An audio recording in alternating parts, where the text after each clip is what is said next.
Michael Liebreich, welcome to Climate Swings. It's great to have you here. Michael, it's a great pleasure to be with you. So I think a good chunk of my audience will probably be familiar with you and your work. Maybe they've listened to your podcast, Cleaning Up.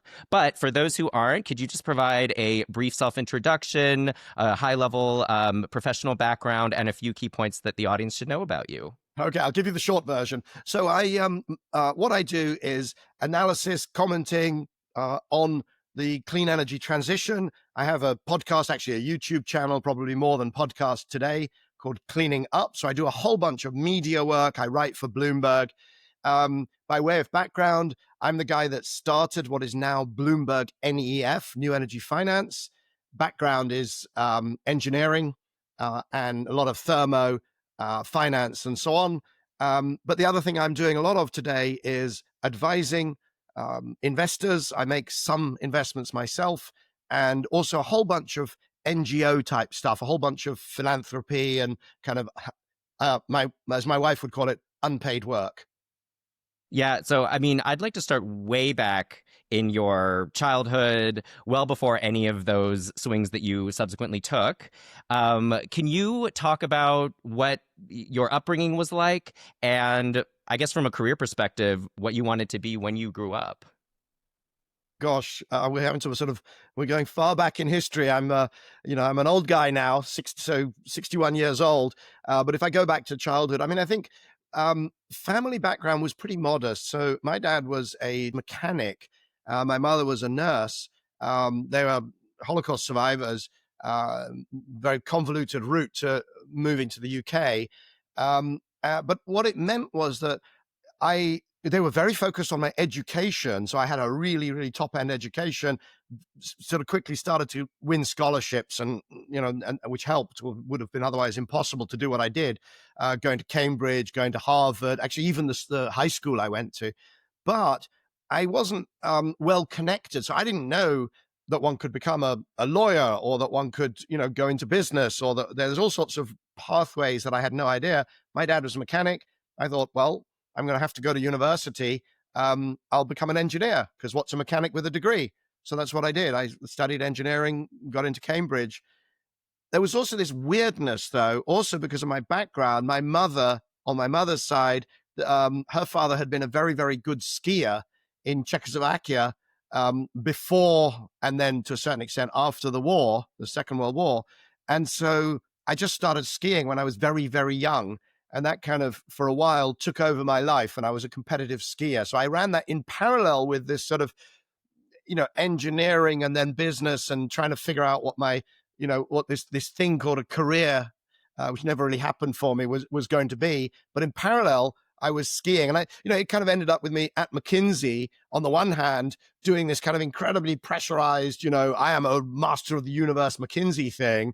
And then, for how can I put it? For relaxation, going and skiing in World Cups and in the Olympics, and then for relaxation from that, because that's pretty stressful, going and back and working at McKinsey. So it was kind of this wild time in my life.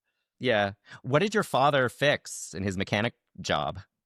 Well, he was very much a mechanical mechanic, in the sense that, as trucks and buses became more and more electrical and electronic, his skill set was very much, dropping the clutch, dropping out the engine, changing the clutch, and I helped him with a bunch of stuff. So, we also, my mother's car, which was always, needing repairs, an old Morris Minor, and we would sort of strip it down and build it back up. So my practical engineering really comes from this was pretty basic stuff.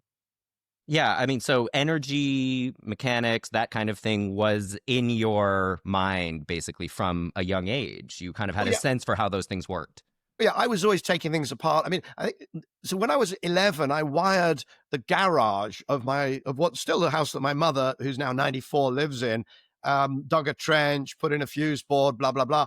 And I'm thinking, wow, somebody let an 11-year-old do that. That's kind of crazy. But what I did at Cambridge was I did thermodynamics, nuclear, fluids, and mechanics. That was my thing. And actually, because it was Cambridge, and, Cambridge was, the sort of, Dreaming Spires, or whatever it's called, these sort of very old university. What I got was a Bachelor of Arts in engineering. And because it's Cambridge and Oxford does this too, you pay, I think it's like half a guinea, and they give you a Master of Arts in engineering just like for free. So I have a Master of Arts in engineering, but really what it is energy engineering, right? Nuclear thermo mechanics and fluids is a pretty good basis for a theoretical engineer. And what was kind of um, nice a few years ago, I got an honorary fellowship from the Energy Institute.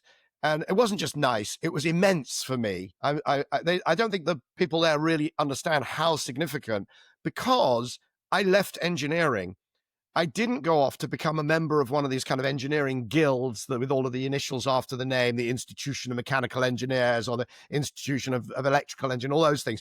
I went off and became a management consultant and a ski bum, right? And what was fantastic after doing all of that, and then I did a whole bunch of stuff around the TMT boom bust, you call it the .com, boom bust after McKinsey, and after running a news agency and doing some crazy things. And then I got back, and I was blown out by the bust in sort of 2000, 2001, 2002. And I ended up starting New Energy Finance almost out of desperation. But what I actually did was a lot of engineering. I mean, what I do now is a lot of engineering systems thinking. It's like, well, if you want to believe we're going to fly a hydrogen plane, what else do you have to believe? Well, you have to believe that there will be liquid hydrogen in large quantities in all of the major airports of the world. And that's an engineering problem. And then you think about, well, what is the energy requirement, and what's the Joule Thomson coefficient of hydrogen, and is that important? Or and so you end up doing a lot of engineering, systems thinking. So it's not. I'm not designing cryogenic systems for hydrogen or anything, but I am working on engineering issues all the time, all day long. And so it was just really nice to be recognized for that by the Energy Institute. So now, if you ask me what I am, I can say I am an engineer. Why? Because I'm an honorary fellow of the Energy Institute, as opposed to somebody. I used to have to say, well, I studied engineering, but I did these other things. Yeah, but you took a fairly circuitous route to get to that status now as an engineer. But what was at that time your thinking leaving engineering? That's where I was going with my next question, which was you went to business. Why? What motivated that swing? Um, Money, but not only. I'll come back to that. What I want to say is that it was this sort of, the film Sliding Doors, where, there's these sort of moments that change your life. Absolutely. And what's incredible for me with this engineering story is that, there was this sliding door moment where I went off into being a ski bum, and then into management consulting, of which part of the rationale was money and part was flexibility. Not, because if you want to be a ski bum, if you want to be a competitive skier, you need a lifestyle and a career that takes that into account. I couldn't go off and run, a unit of Unilever, which was one of the jobs that I kind of consider, or, a career path as an engineer or a management trainee at a company, because I kept on disappearing to go and compete in skiing. So management consultancy made sense. So I sliding doored over to do that, or to do those things. But what was incredible is I ended up, had I actually taken that engineering management route at that point, that I maybe would have gotten to be a member of the Energy Institute at exactly the same time, exactly the same point, but by this totally different route. So it really that was why it was so satisfying that it came together. I will say if you go back to, when I graduated from Cambridge, we're talking 1984, engineering jobs were in places like Barrow-in-Furness. I mean, I'd never been I'd been to Scotland. I'd very rarely been north of anything in London. We tended to go, I'd been to Wales. We'd been to the coast a lot because my parents were both keen sport divers, Sabakwa scuba divers. But I did not want to exile myself. I mean, I would definitely have seen it as an exile in a place like Barrow-in-Furness or in any of the great engineering companies, in the UK. And of course, now engineers, you can be an AI engineer and you can work in anywhere in London. There's any number of places. Um, there are lots and lots of tech jobs, not just in the southeast, but within 2 miles of where I'm sitting in Notting Hill.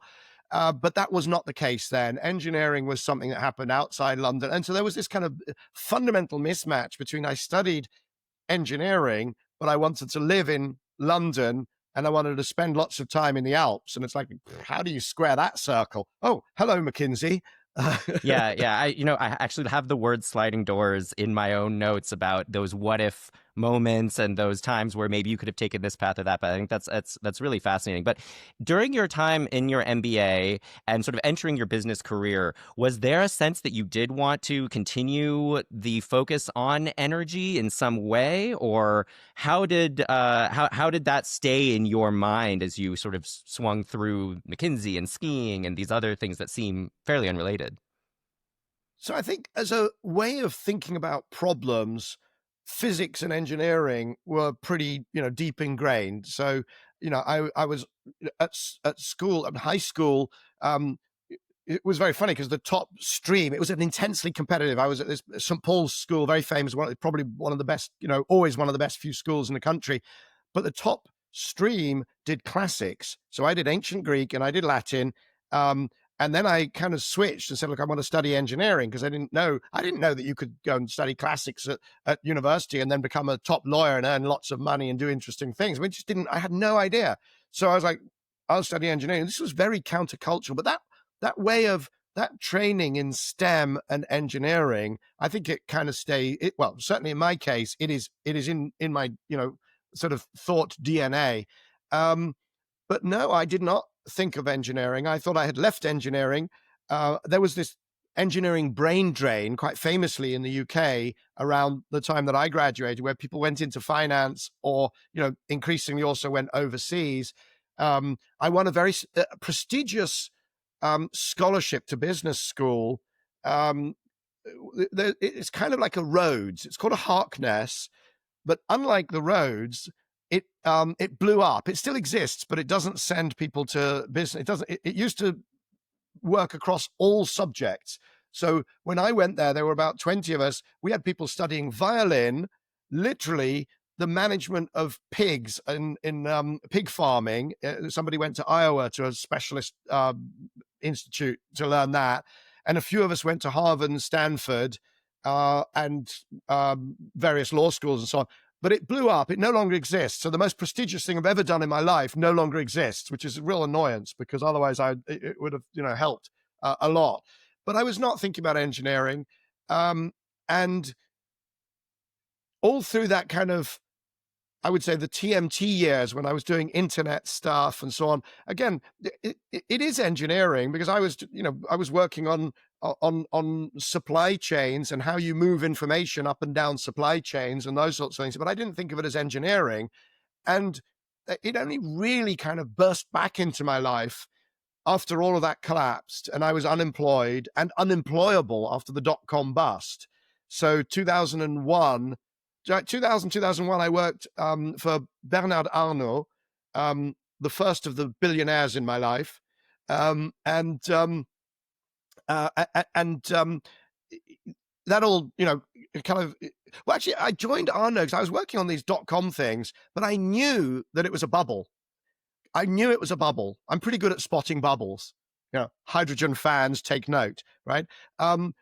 But what I did was I wanted to join the balance sheet. I still thought this is transformational. The internet is going to change everything, but it is a bubble. And I want to be on a balance sheet. I want to work with somebody who's got a huge balance sheet. So Bernard Arnault and what he was doing with Group Arnault. And when he essentially pulled back from all things technology, internet, telecoms, and so on, and I ended up having built the team for him in London doing those things. I fired everybody, fired myself, and was unemployed and unemployable. That was when I kind of went back to my basics. I went back to that Bachelor of Arts in Engineering. I went back to even literally to talk to, I became quite intrigued, funnily enough, by the hydrogen economy. And I went back to talk to some of my former supervisors who had then become professors at Cambridge and said, look, can you really do this? Can you really do that? And I was already thinking about learning curves, because before business school, I had the immense stroke of fortune, just luck. The company I worked at, which was Braxton Associates, became part of Deloitte and Touche, or Deloitte. They did learning curves. That was one of the things that we did.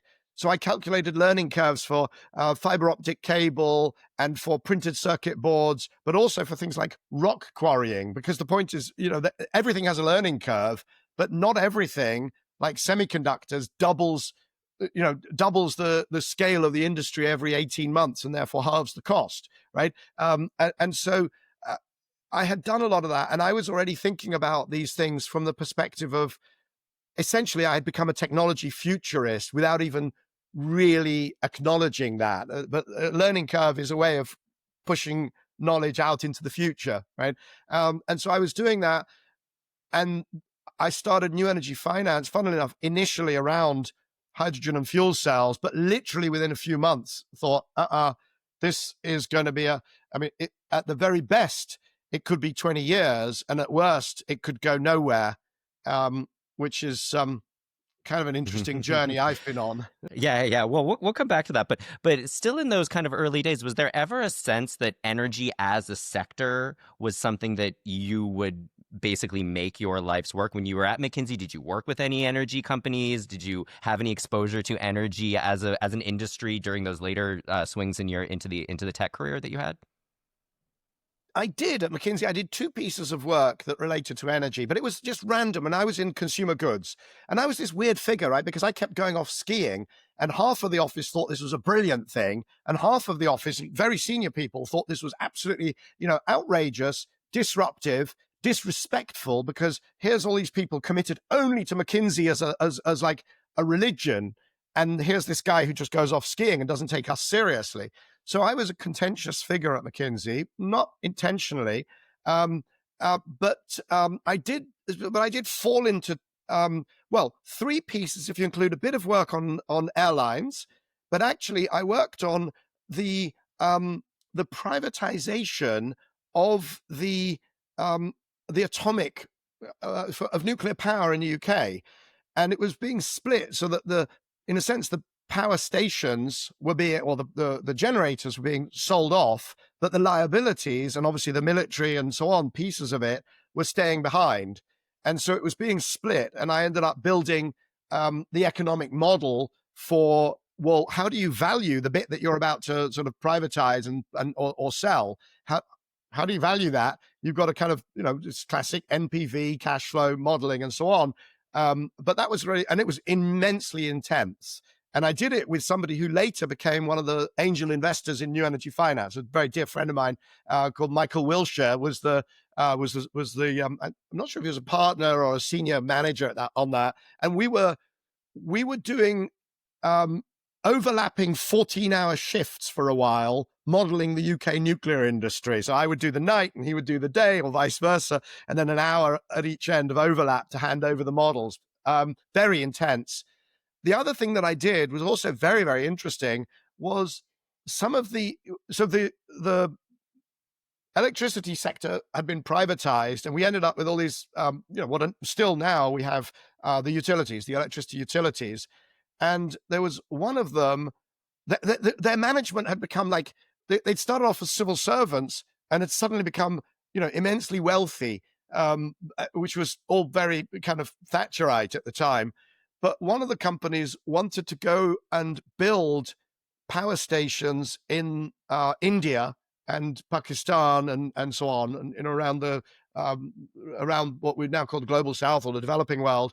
And their theory was that instead of doing it working with the World Bank and working with all these complicated sort of players and the multilaterals who all take ages, what we're going to do is, because we've got all this capital, we've got this money from privatization, we will walk down the steps of the aeroplane with a suitcase full of cash, which will enable us to get these projects done quicker. And Michael, could you tell us, if you can make these projects happen in 2 years instead of 7, what is your what is the value? What is your competitive advantage?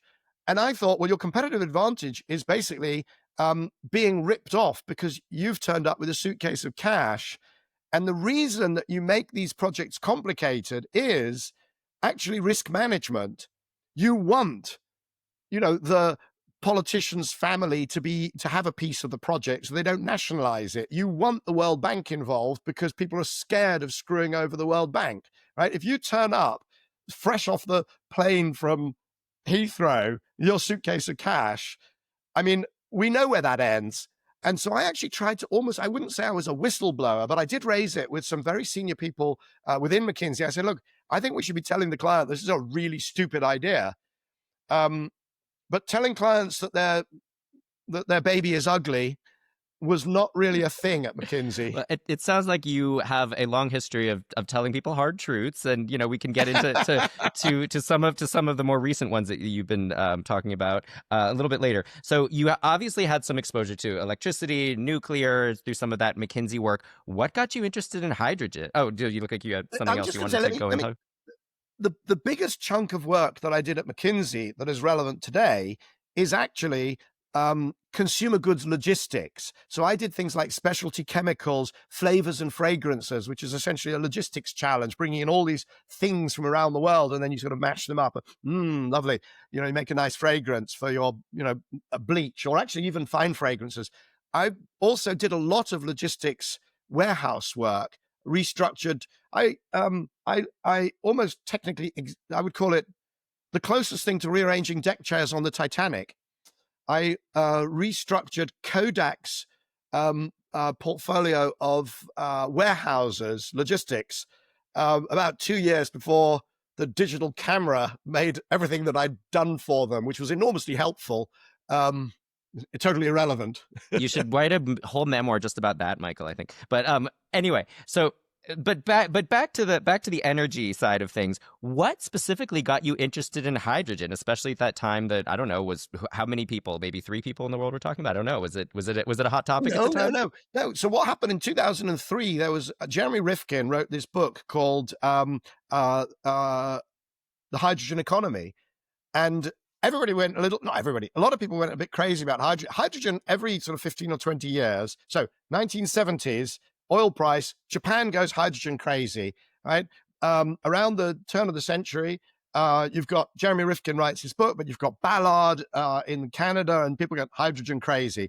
2020, hydrogen crazy. And I have absolutely no doubt that this current sort of cycle will end in, I call it the hydrogen souffle. It's not the bubble popping, because a pop would be like pop, and then, the European Commission would go, what were we thinking? We rewrite, there is no hydrogen strategy. And, we've got to decarbonize the hydrogen we use in fertilizers and petrochemicals. And it can be done by, fourth spear carrier in the Department of Industrial Chemicals or whatever, right? So it's not going to be a pop like that. You're not going to have, I have called for a year ago at the FT Hydrogen Summit, I called for a reset.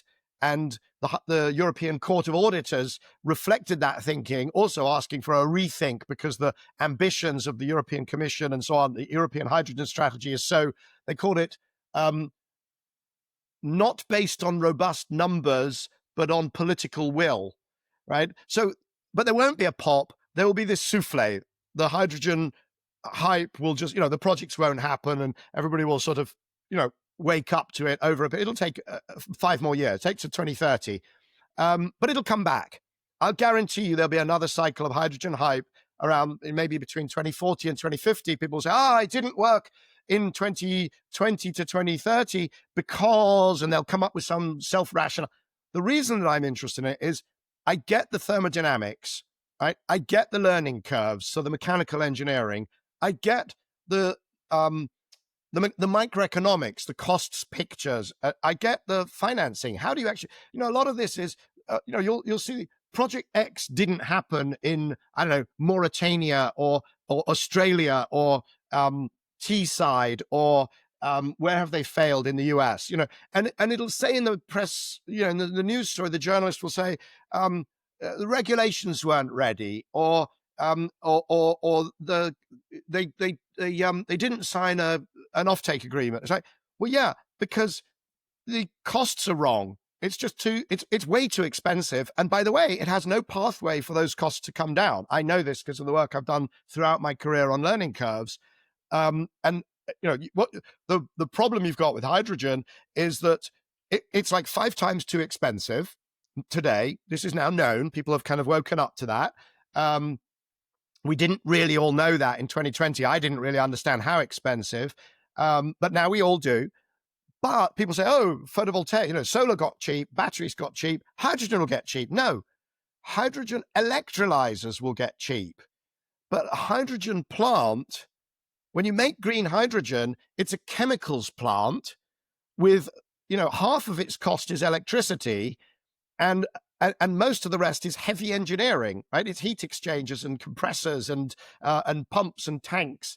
And then it's electrical engineering, right? A substation and all of the electrical controls. And then, by the way, you have to have things like blast walls. So it's civil engineering because you actually, it's an explosive gas, perfectly manageable, but not free.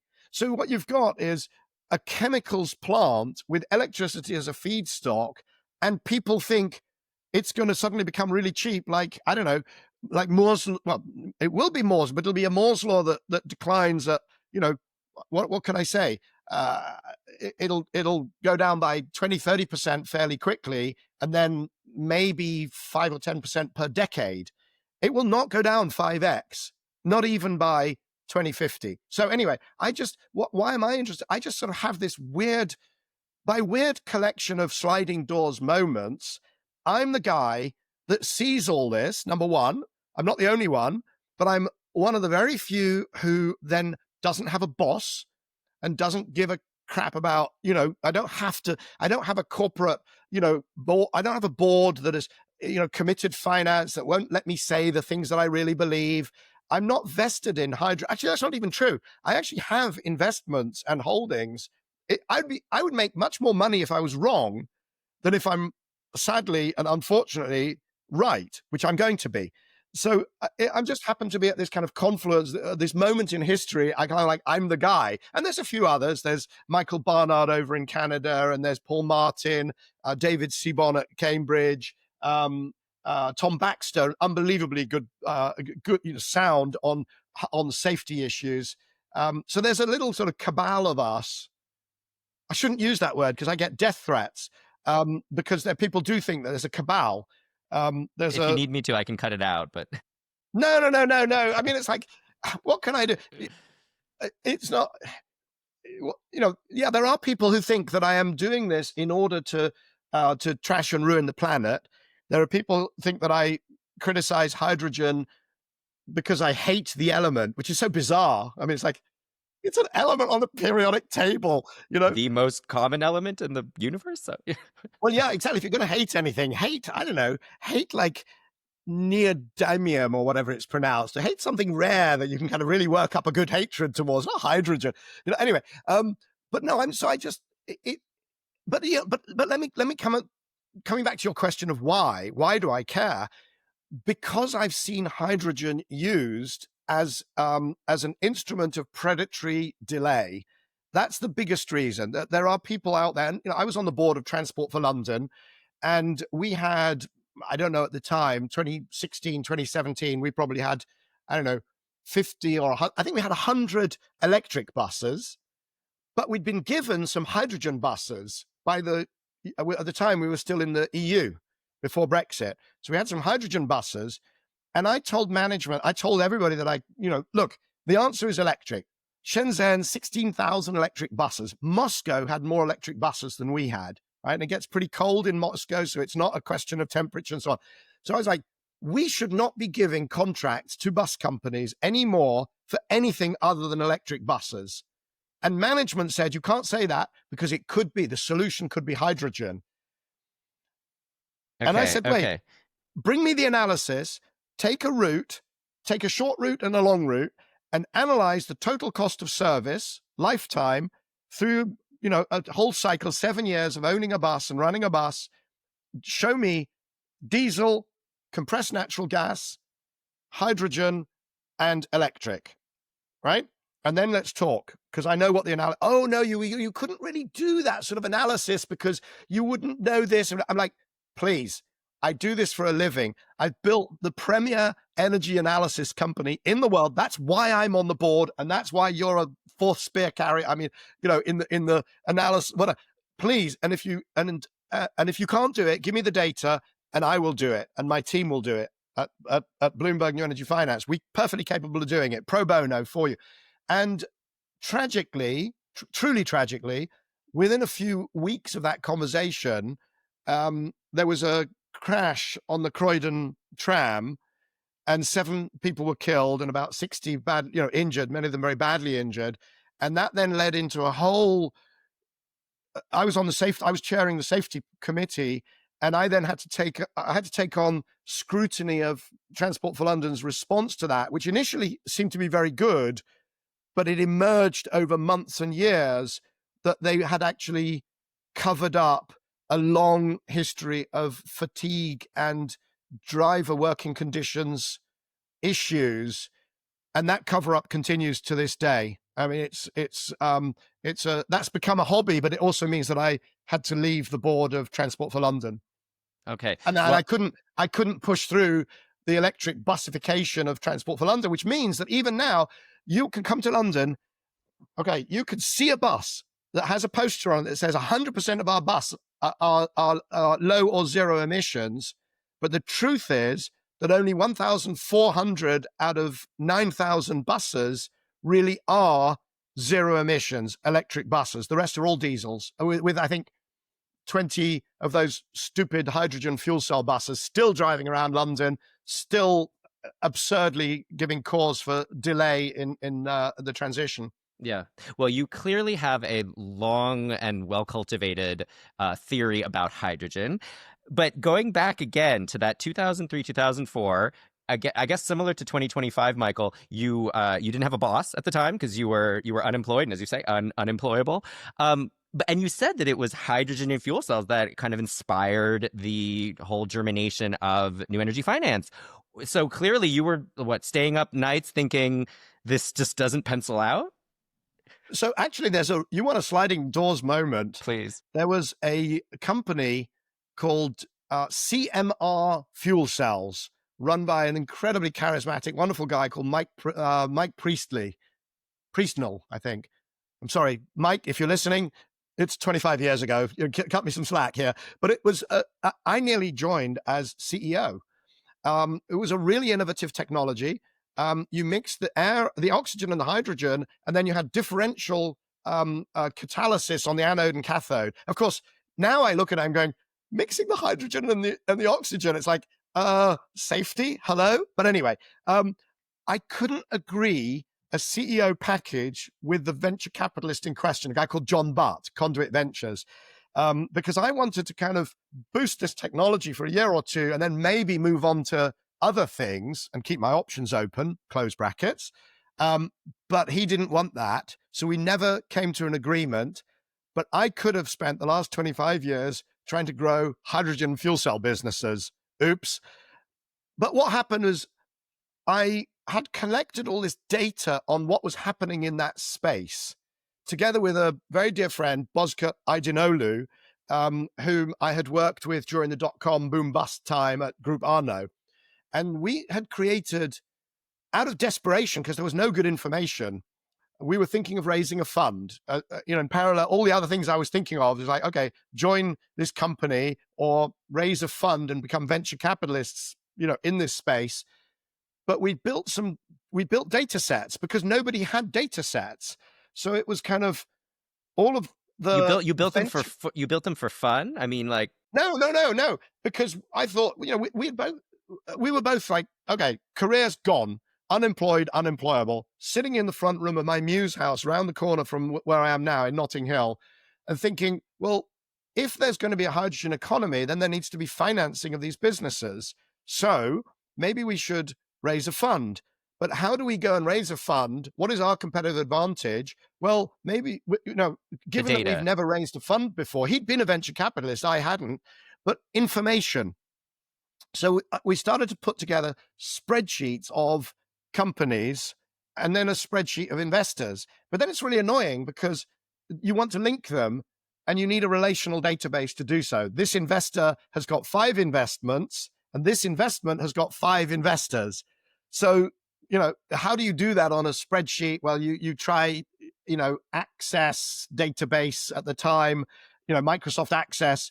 And then I thought, no, this is ridiculous. I went to something called Rent-A-Coder, which is now freelancer.com. And I said, I'm looking for a coder to build a relational database. And another friend of mine, Chris Hall, who's a tech genius, said, well, why don't you build it in a language that you could put it online so that people could use it remotely? And so I got the programmer to do that. Jacek, whom I didn't meet for about a year. I just met him online. We built this thing. We stayed up nights. He had a day job. And we built this relational database. But when we showed it to people and said, we want to raise a fund, and how are we going to win? Because we know more about all the deal flows. We know who's investing, what they're investing. We know who the lawyer is. We know the valuation. We know all this stuff that we've pulled out of the public sources, but we'd structured it. And they said, okay, great. That database, can I have access to that? And so I realized with my background in media, I'd forgotten the bit where I ran a television news agency between McKinsey and the .com, and I'd had sales teams around the world. We'd been collecting news video around the world, bring it into London, edit it, and then sell it around the world. So I thought, well, so that model of bring in data, structure it, add value to it, and then sell it was actually, in a sense, cut and pasted over from the television news industry. Again, it was just one of these weird pieces in my background that kind of, Steve Jobs calls it the dots. You join the dots looking back. I didn't join a news agency saying I'm going to build an information business about energy. But when I was building an energy information business about energy, it was like, well, duh, you have a sales team, you have this, you have editors, you have, the architecture is the same. And some of the issues are the same, right? What we were doing was we would hear about a transaction and we would send out the news, but we would extract. I call it extracting the DNA from the news, because we would put in, who was the equity provider, who was the debt provider, who was the lawyer, who was the banker, who led the syndicate, et cetera, et cetera. And that data, we would then send out the news linked to the data. So you could say, that guy that came in to see me 6 months ago, he did close a deal, who funded it? And you would click and it would tell you who funded it, right? But then what you could do is you could say, that's interesting. Those guys, what else have they done? And you could click on them and it would then open up and show you all the deals they'd done, right? And then you could drill into what. So you could kind of it was just like turning a Rubik's Cube. You could just put different color on the top and you could just turn it and get a different, you could X-ray this whole evolving space at lightning speed. That was what we built. And, but that news story, to do that, we needed to extract the data from the story at the same time as writing the story. So when we did offshoring, everybody else was offshoring in Bangalore and India. We offshored to South Africa. A brilliant idea from my number 2, Chris Greenwood. And why is it brilliant? Same time zone.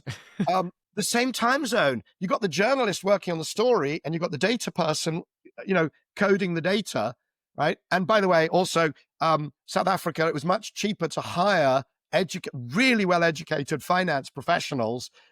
So it ended up, and it's a great place to visit, right? So it was like win-win-win-win-win, do it in South Africa.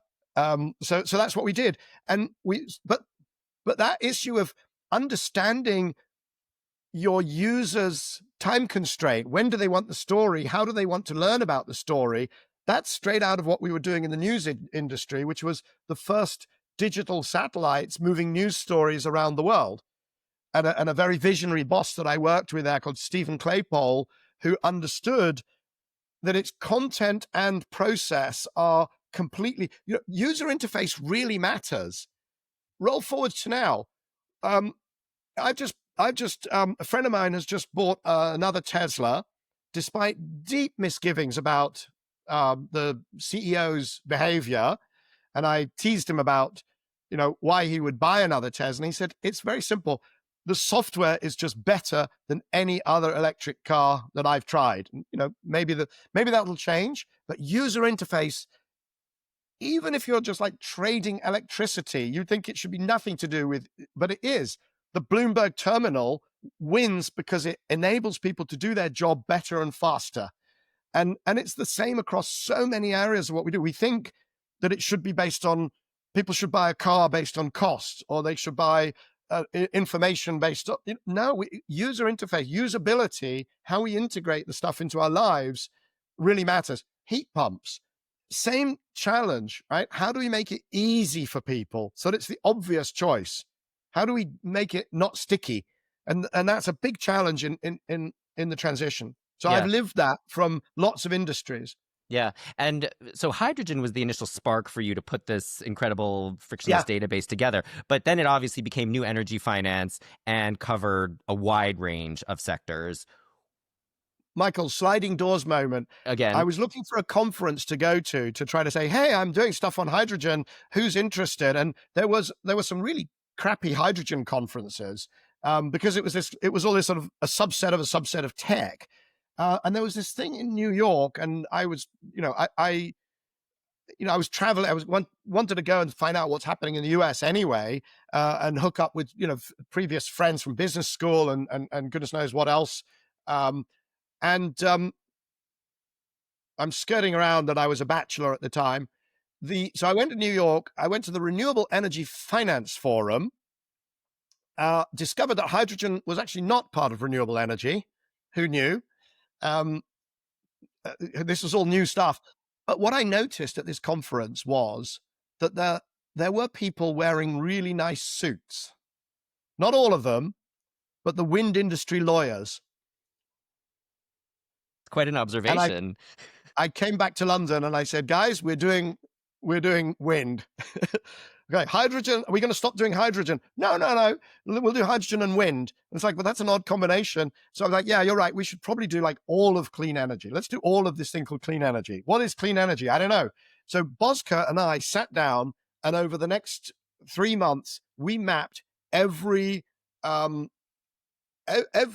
value chain in clean energy: biofuels, biomass, geothermal, hydrogen production. Hydrogen's a weird one because you can use a fuel cell to you can take electricity and make hydrogen, but you can take hydrogen and make electricity. So it's kind of circular. So how do you straighten that out and make sense of it? And then we started to hang all of the transactions that we had in the data set. We started to hang them on this, taxonomy. And again, we started to do things like we showed people the taxonomy, and they'd be like, ooh, can I have a copy of that? And now we're talking 2005, 2006. And we sort of started to realize that although we were trying to sell newsletters and we were trying to sell data, really what people wanted was this. It was the stuff in our heads. It was our understanding. It was the future. And at that point, a very key hire was a guy called Ken Bruder. And we called him Next Generation Ken, because he was pushing us to launch an insight service, and future and modeling and so on. And I thought, holy moly, I've got by this time, I already had, 2006, 7, I had 130 people all hammering data in South Africa or in London, and salespeople going around the world, and it was just hemorrhaging money. And this guy wants to launch a new product. And I was like, I don't think we're going to do this, Ken. And he said, look, I can sell this for $50,000. We're scratching around selling for $1,000 or $3,000, and maybe $5,000 if it's a couple of seats. We could sell an insight service for $50,000. And I was like, pardon my French, bullshit.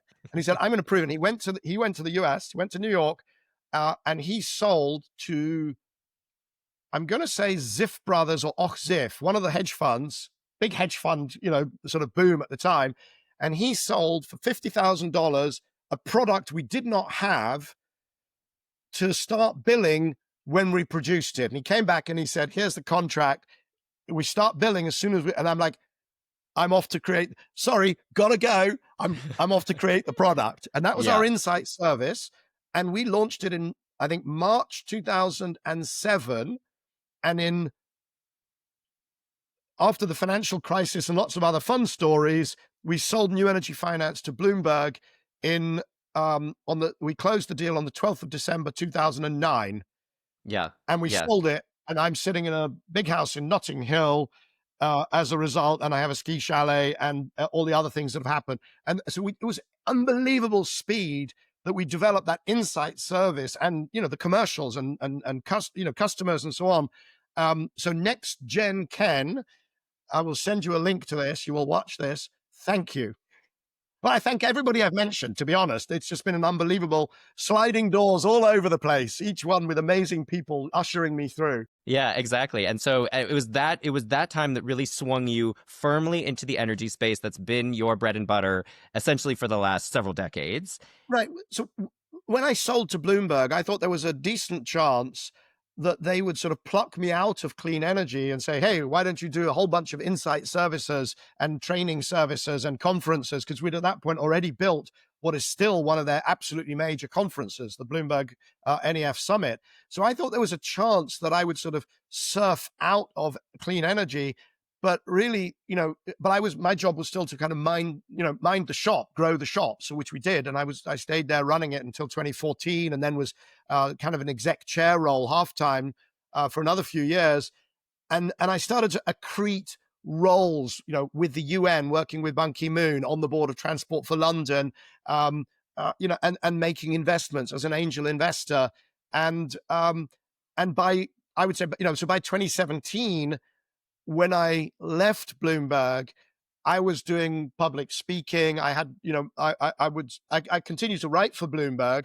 And I'm, it's the most valuable business relationship of my career, in terms of, I sold the company, but I've continued to build that relationship and build on it. So I write for them to this day. Incredible, because it's whatever it is, 16 years after the sale. But it was clear that at that point I wasn't going anywhere. I actually had a conversation. Let me tell you another story. Why not? I had a conversation around then, 2017, 18, with Fatih Birol, who's the head of the International Energy Agency. And I hope he doesn't mind my sharing what was a private conversation or an element of it, where he asked, what am I going to do now? I'm out of Bloomberg. What am I going to do? And he said, and I said, well, I think I kind of have to continue, commentating, investing, advising, and doing my NGO stuff. And he said, oh, good. He said, because you're the philosopher of the transition. He called me the philosopher of the, which I thought was of the energy transition. I thought that was just very sweet. And he then put me onto the IEA, had a commission on, it was called something like the Commission on the on urgent energy efficiency, or the urgency of energy efficiency at the time. Mhm. But it was the Energy Efficiency Commission, and I was a commissioner on that. So that's one of the things I did on my pro bono side. And he's another person who's been immense in my career. Yeah, and as we've established, you are not shy about expressing your opinion about trends in the energy space, including some recent thoughts that you've had. How are you seeing things shaping up these days? Well, so I think you're referring to the storm that I'm sort of, I don't know, hoping to create.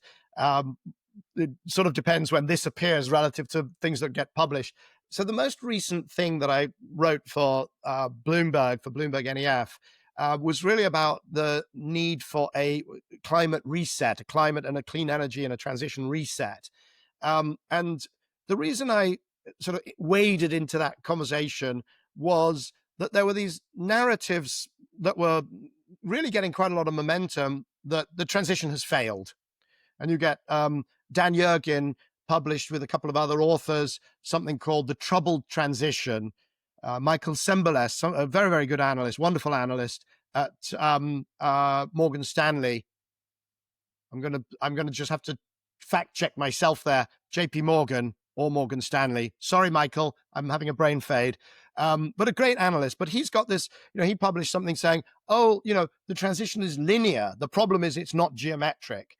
And then Tony Blair weighed in and said, we need a climate reset. And I was annoyed because I was about to write the climate reset, and then he stole my line with a much bigger soapbox, clearly, and suggested, Tony Blair's case suggested that we should be doing direct air capture. And of course, funny thing is, within a month, the leading direct air capture company, Climeworks in Iceland, it was revealed that they had captured less CO2 than the CO2 that was embodied in the machines that they had built. So that's direct air capture for you, and nuclear. Everybody who has who's got an issue with what's going on, they're always either, we've got to be grown up. I think Dan Yergin called it a pragmatic pathway. And other people, of course, just, it's got to be nuclear and direct air capture and CCS and all sorts of other, technologies.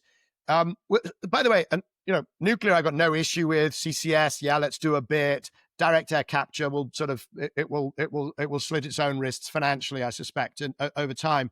But I weighed in because those narratives are wrong. But then you've got to explain what actually should happen.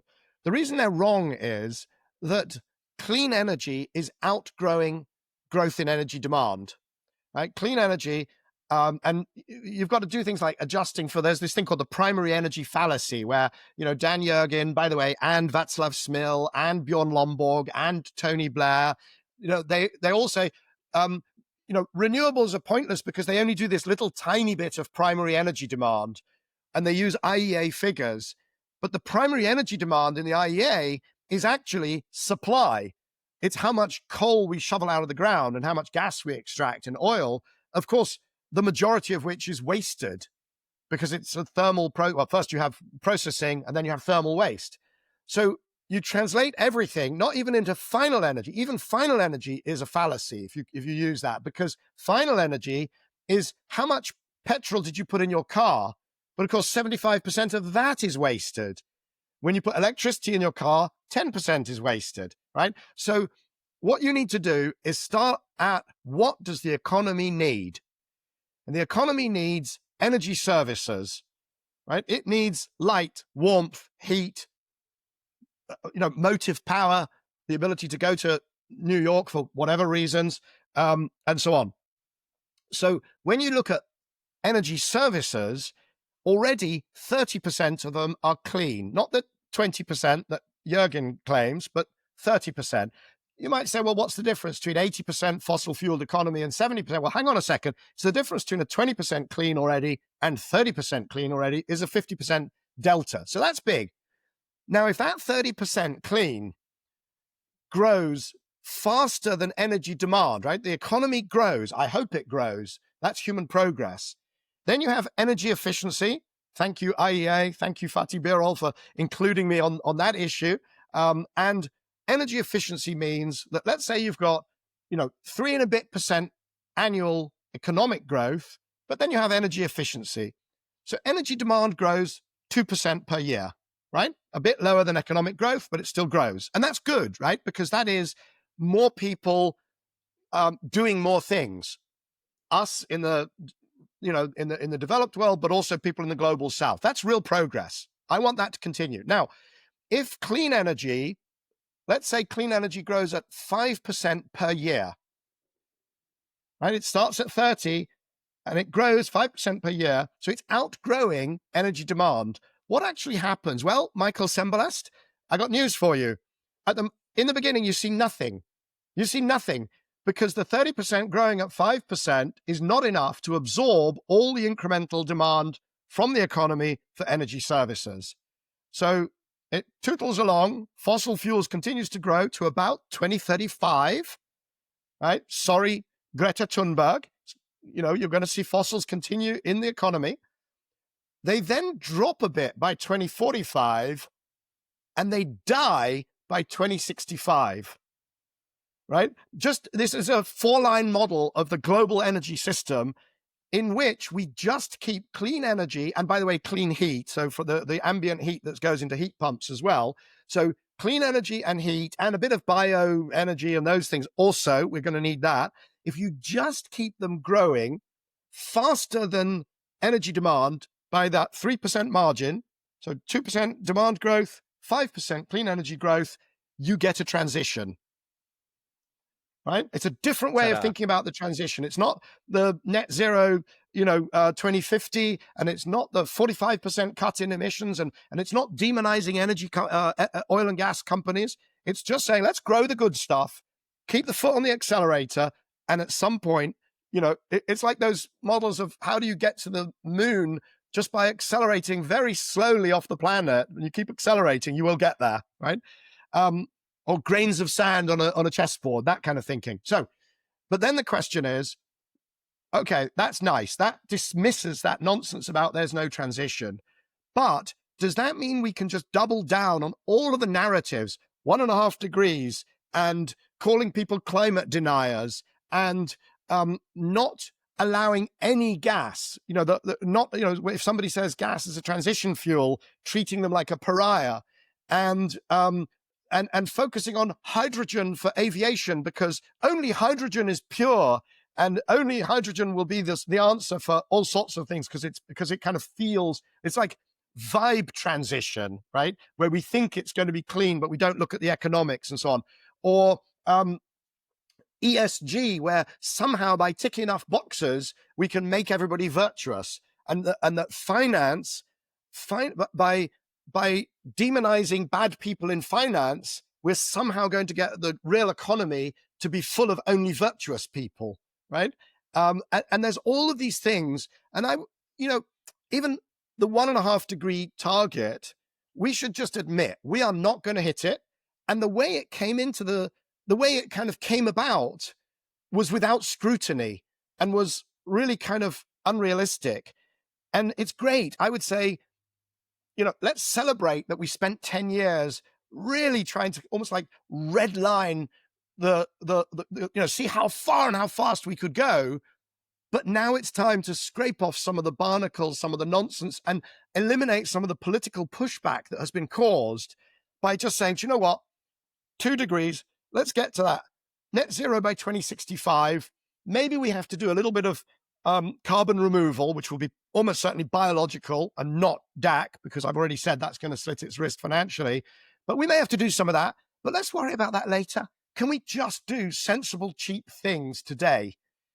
The world is full of sensible, cheap things to do.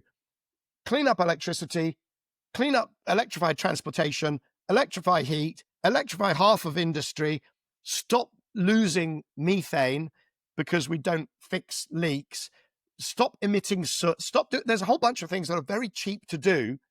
Let's just spend, at the very least, while this political situation,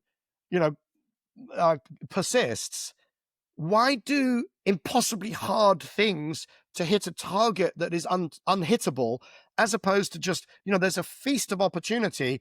Let's just gorge on the feast of opportunity that's right in front of us, that moves us 70, 80, 90% of the way towards decarbonization, right? And so those are the rocks that I'm kind of throwing into the pool and saying, come on, can we do this? Because the other stuff has reached a point where something needs to change.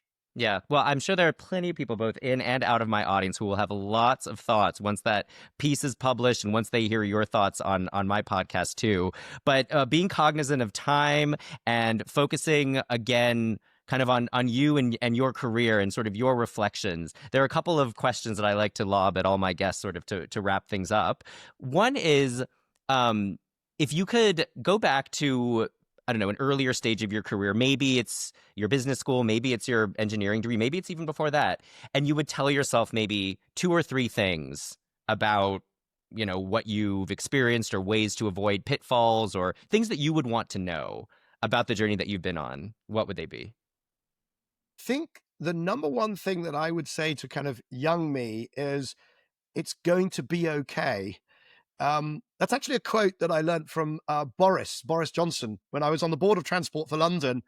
And one of the very first decisions was we had to buy these Boris buses. Those people who've been to London, they're designed by Thomas Heatherwick. They're very beautiful. The idea was that they would have they would be open at the back so you could jump on and off the way we used to when we were kids in London. And somebody at a board meeting asked, but doesn't that mean you need to have a driver and a conductor, which means that the labor costs will double, and where will it? Is that in the budget? Have we budgeted for that, or is that? And Boris said, he said, that's a good question. I'll give you the same answer I gave to a journalist. We asked me the same question. I said, it's going to be okay. And, it's classic Boris. But that's really important, because I actually, in that journey, now I'm in a wonderful place, right? I've been successful. I sold a company for a lot of money. I've made other good investments. I get to go on podcasts and bloviate. And I'm honorary fellow of an institute, the Energy Institute, and I get to sit on these great and good commissions. I was on the board of trade. I mean, amazing things in my career. It makes it sound very simple. I did this, then that, then this, then that, then this, and look at where I am.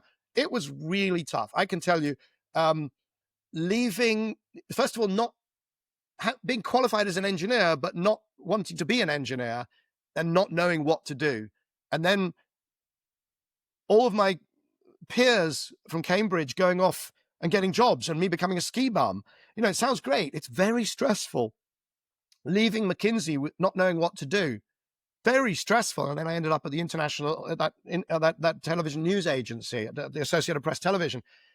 So it worked out okay. The boom bust, the dot-com bust, unbelievable. You end up unemployed and unemployable with a McKinsey background, a Harkness Fellowship, which is like a Rhodes, with a first from Cambridge and a Thermodynamics Prize and a Baker Scholarship from Harvard, and unable to get a job. And the mental health issues around that you at that time couldn't talk about. And I was, I suffered, now I probably would have been diagnosable as depressed. Not to put too fine a point on it, but you've got to get up every morning and you put one foot in front of the other, and then something happens, and then you sort of by mistake, you start this thing called New Energy Finance, because you created a database for your fund and it didn't, and whatever, and you fall in. And then by 2005, I thought it's going to be okay. Literally 1 year into New Energy Finance, I suddenly had carved out a Michael-shaped spot. I knew more about flows of money into clean energy than anybody else in the world. And I thought it's going to be okay. And if somebody had told me that earlier, and maybe a few, tips about maybe studying classics and becoming a lawyer, and maybe that would have been a better career. I'd be a QC now, maybe a judge, a KC, King's Counsel now, and probably living, funnily enough, sliding doors, probably living in a big house in Notting Hill with a ski chalet in Switzerland, and so on. Maybe I would be doing exactly the same things. Maybe I'd have been a commercial lawyer in energy, and just simply on the other side of a table from this Michael. Bloviating on podcasts. Who knows? Yeah, exactly. And my last question is sort of casting your mind in the other direction to the end of your career, which, of course, knock on wood, is still a long way away. What would you want people to have remembered about you? What would you want your epitaph to be about, your contribution to the things that you care about? The hydrogen ladder, without doubt. Okay. First of all, my mother is 94. She's still running a business. If anybody wants to buy a wonderful antique print or map, it's kittyprint.com. That's kittyprint.com. And, it's 94, still running a business. I still don't know what I want to be when I grow up. That's amazing, and a wonderful place to end. Well, Michael Liebreich, thank you so much for appearing on Climate Swings. This was a wonderful conversation. Thank you very much, Michael. It's been a great pleasure talking to you.